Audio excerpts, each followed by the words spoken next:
नमस्कार दोस्तों, आप सभी का स्वागत है value share investing P commerce stock analysis में। चलिए देखते हैं बैंक निफ्टी का कल का क्या हाल होगा। जैसे कि हमने आज के मोमेंट के लिए ये सपोर्ट लाइन दी थी और साफ शब्दों में कहा था अगर ये इसको ब्रेकआउट करके सस्टेन कर लेता है तो एक शार्प फॉलिंग देखने को मिलेगी। लेकिन आज जो मार्केट गिरा है उसकी वजह है कि क्या कोरोना वायरस का लॉकडाउन, उसके चलते हुए जो पैनिक सिचुएशन बन रही है, तो घुल मिला के सब पैनिक सिचुएशन की वजह से मार्केट डाउनफॉल अच्छा दे रहा है। जो हमने ये सपोर्ट लाइन बनाई थी उसको ब्रेकआउट करके जो सस्टेन किया मार्केट ने, उसके बाद एक शार्प फॉलिंग आएगी। इसके बारे में कल के वीडियो में हमने बात की थी।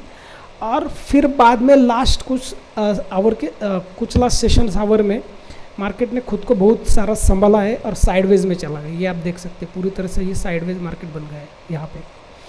तो कल किस तरीके से सीन होना चाहिए, मार्केट में क्या ट्रेड उठाना चाहिए, किस तरीके से, क्या ये ऊपर की तरफ जाएगा या नीचे की तरफ जाएगा, ये तो बिल्कुल सोचने वाली बात है कि कल क्या मार्केट खुद को संभालेगा या नीचे जाएगा। सबसे पहले ये समझ लो कि अगर आज जितने सारे कुछ शॉर्ट सेल है उसकी अगर बुकिंग होती है तो मार्केट खुद को थोड़ा सा बाउंस करेगा, संभालेगा और ऊपर की तरफ जाएगा। फिर से अगर वो यहाँ से नीचे आते हुए नज़र आता है इसी लाइन से, इसी सपोर्ट से, यानी 33,200 से टच करके अगर फिर से वापस नीचे आते हुए कोई नज़र आता है तो वहाँ पे हमें एक ट्रेड इनिशिएट करना है शॉर्ट सेल का।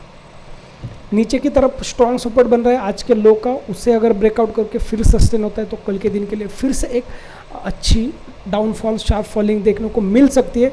हालांकि डिपेंड करता है कि मार्केट ओपनिंग कैसे होगी कल की। ऊपर की तरफ एक रेजिस्टेंस जो हमने परसों भी देखा था वही होगा 33,980 का, यानी कि 34,000 का।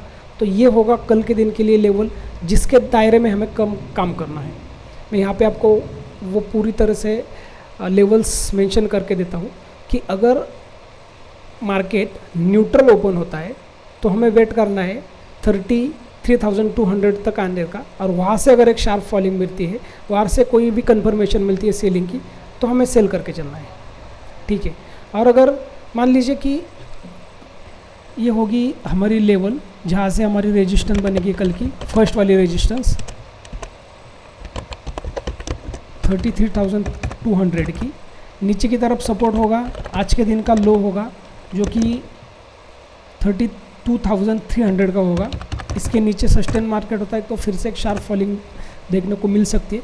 और अगर मार्केट खुद को संभल के थोड़ा सा ऊपर चला जाता है, प्रॉफिट बुकिंग होती है, तो जो रेजिस्टेंस हमने कल भी देखा था वही रेजिस्टेंस हम फिर से देख रहे हैं 34,000 का। ये अल्टीमेटम रेजिस्टेंस होगा, इसके ऊपर बाइंग चला जाएगा मार्केट। बाइंग के अगले कुछ 3-4 दिन के सेशन में 34,000 के ऊपर हम बाइंग को देखेंगे।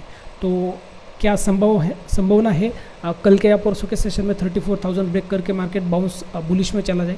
डिपेंड करता है कि किस तरीके से ये पैनिक सिचुएशन को मार्केट डाइजेस्ट करता है। अगर न्यूज़ को या आने वाली पैनिक सिचुएशन को ये और बढ़ते जाएगा, कोरोना की कोई न्यूज़, तो मार्केट गिरता जाएगा, लेकिन संभल के गिरेगा।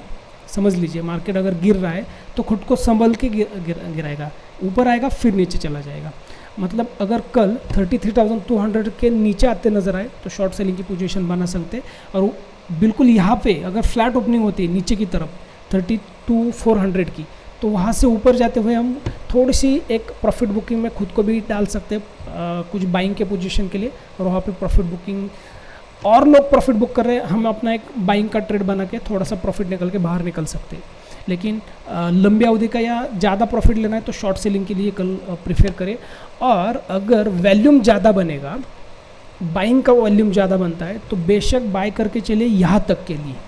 अगर वॉल्यूम ज़्यादा बन रहा है, अगर वॉल्यूम नहीं है बाइंग में, शॉर्ट सेल में वॉल्यूम नज़र आ रहा है, वापस नीचे आ रहा है, तो मुझे शॉर्ट सेलिंग में काम करना है। शॉर्ट सेलिंग के लिए मुझे कल के दिन के लिए कोई भी अपॉर्चुनिटी जहाँ पे मिलती है वहाँ पे मैं ऑप्शन के लिए, फ्यूचर के लिए, शॉर्ट सेल के लिए काम करूँगा।